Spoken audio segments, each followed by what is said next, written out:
Próxima parada, estação entrevista. Nós estamos em contato agora com a psicóloga doutora Maiara Cristina Fonseca para ouvir um pouquinho em relação à área da psicologia, este crime bárbaro que aconteceu na cidade de Canelinha e outros que a gente já divulgou aqui também, né? Que não tem nada a ver com esse, não é nenhum foi igual esse. Na realidade, foi para mim a primeira vez que vi esse crime brutal aí de arrancar a criança de dentro de uma outra pessoa, né? Alegando o fato de queria ter um bebê.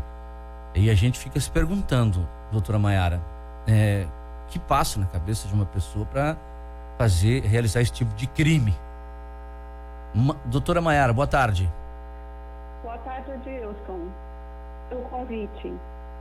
Nós que agradecemos a sua atenção. Como é que a senhora explica ou pode tentar falar um pouco desse assunto conosco da Rádio Menino? Certo.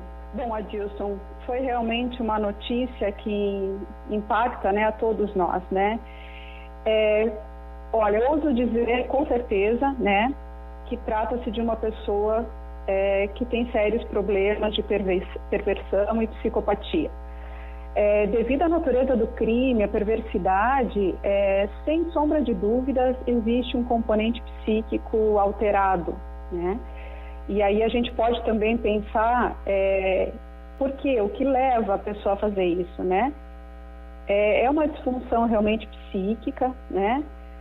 No caso específico, né, da gestante, algumas pessoas dizem, mas ela estava passando por um luto, né, por ter perdido o bebê.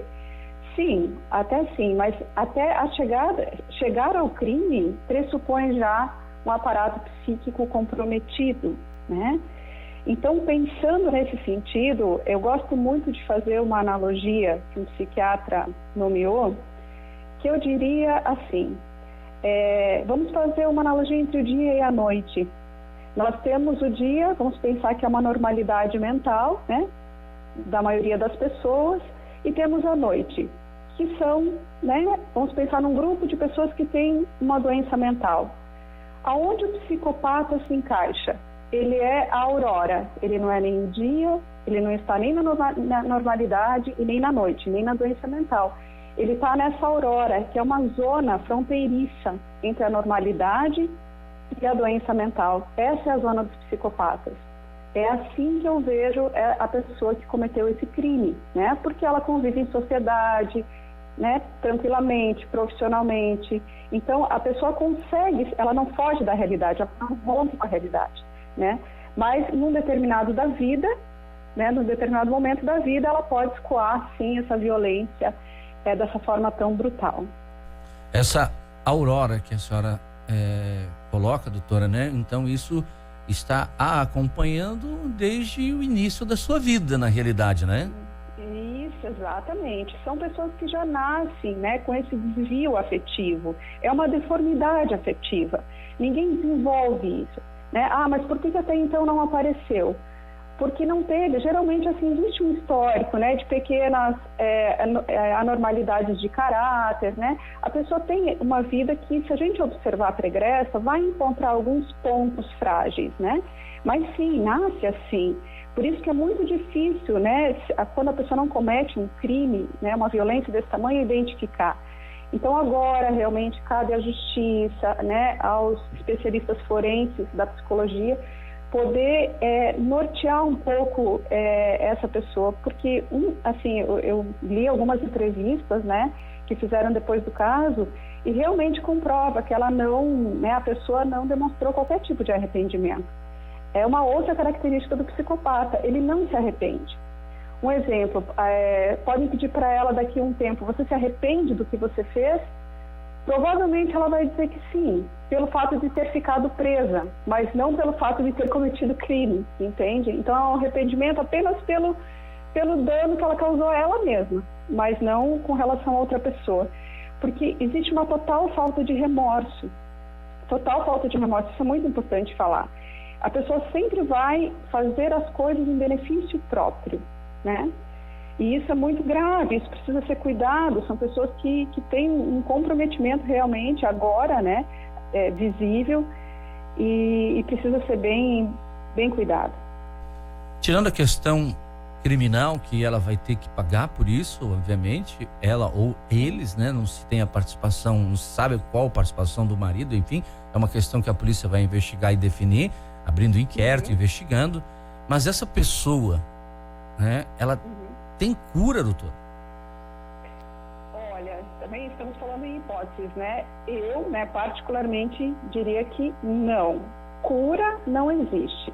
Existem trabalhos que podem ser desenvolvidos, um norteamento, um acompanhamento, né?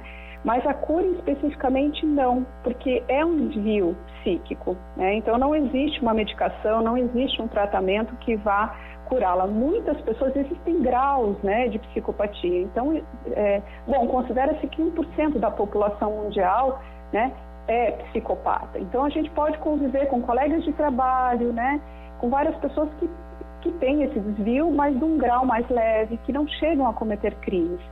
O crime é o que a gente tem, né, e geralmente são bárbaros, são crimes realmente muito... Né, a gente tem filmes que relatam isso, são crimes de uma total perversidade, né, e isso realmente não tem cura, tá? A pessoa pode viver anos assim, nunca cometer um crime, ou pode se revelar, né? Talvez essa pessoa, né, devido a ter perdido o bebê, então o que eu penso, né, a grávida, quando ela perde o bebê, a grávida acaba sendo uma afronto a ela perdeu o bebê dela, então todas as grávidas realmente é um afronto. E aí ela não vai medir realmente consequências para atingir o que ela quer, né? É como se fosse uma mente que está ao avesso, posta ao contrário, né? Por isso a dificuldade da gente entender realmente o que leva uma pessoa a cometer esse tipo de ato.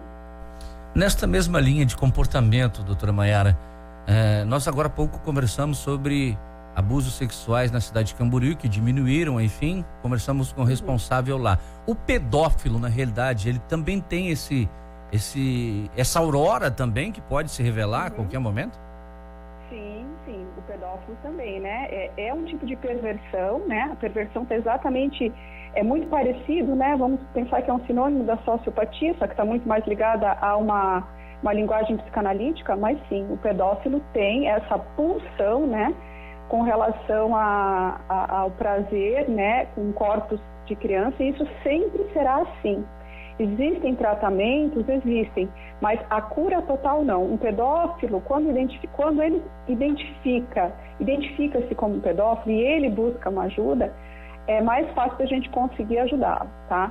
Mas passa pela perversão, sim, porque a dor do outro não causa sofrimento, muito pelo contrário, né? Geralmente o pedófilo, como também o sociopata, ele age com pessoas que não podem se defender, né? Então, são em situações onde a pessoa realmente fica acuada.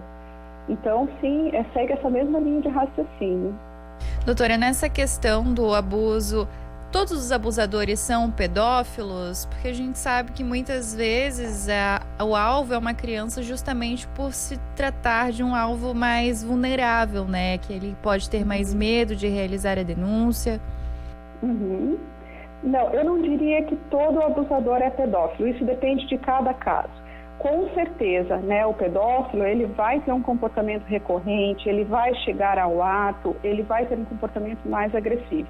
Mas existem abusadores que é de outra ordem, né, que não chegam ao ato, mas eles têm um comportamento libidinizado, né, com a criança, e isso é caracterizado como perversão, né, mas tem um limite aí, então realmente tem que ver caso a caso. A gente sabe que a maioria dos pedófilos, né, eles buscam as crianças, buscam as vítimas em qualquer lugar, né, às vezes dentro de casa, na internet, amigos, e às vezes os abusadores, os sedutores aí, né, infantis, eles acabam sendo de ocasião, assim, eles têm uma pulsão, né, mas aí já de uma outra ordem. Precisa realmente avaliar cada caso, porque depende também, às vezes a pessoa tem uma tendência e sofre com isso, né, e busca ajuda e tenta entender, né. Geralmente o pedófilo clássico, ele não tem arrependimento também. Doutora, a gente está falando de casos bastante chocantes, né? O que leva um pai a matar um filho, o filho matar o pai, o marido matar a esposa, a amiga matar outra amiga. E muitas vezes, na maioria desses casos, a defesa alega ali a insanidade mental. Você comentou que realmente, na maioria dos casos, há essa relação, mas também há casos onde não há nenhum problema de insanidade com a pessoa que realizou o crime? Sim, exatamente. Por isso que é delicado, né? A equipe que vai comandar a investigação e que vai fazer essas entrevistas psicológicas tem que ter muito cuidado, porque com certeza essa pessoa vai ter um advogado que vai tentar ajudá-la no sentido, se ela tiver um desvio aí psíquico, né? Então isso precisa ser muito estudado.